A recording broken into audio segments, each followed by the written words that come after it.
To be continued about why dating and mating can be challenging today.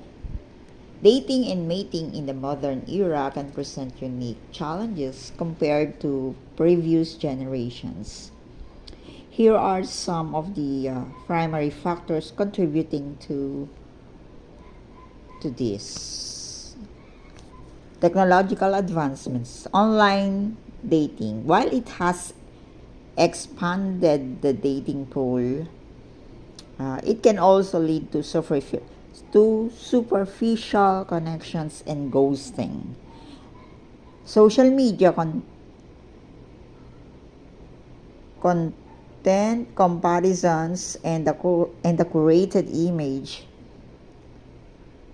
presented online can create unrealistic expectations. Shifting societal norms, changing views on relationship, more people are choosing to remain single or delay commitment. Emphasis on independence, the focus on personal goals and careers can make finding time for relationship difficult. Economic factors, rising cost of living, financial pressures can strain relationships and make it harder to prioritize dating.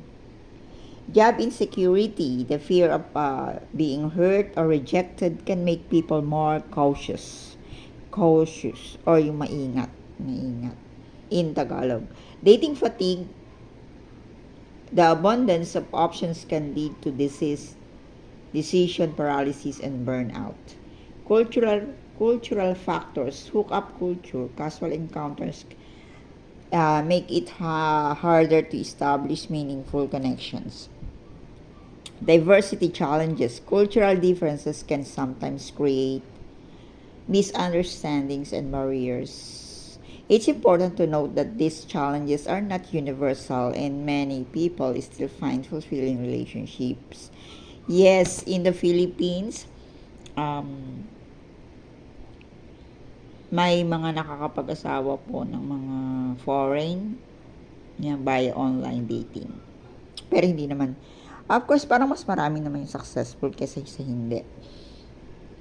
However, understanding these factors can help individuals to navigate the complexities of modern dating and mating. Okay. The video about what is a fulfilled life according to Buddha, maybe tomorrow.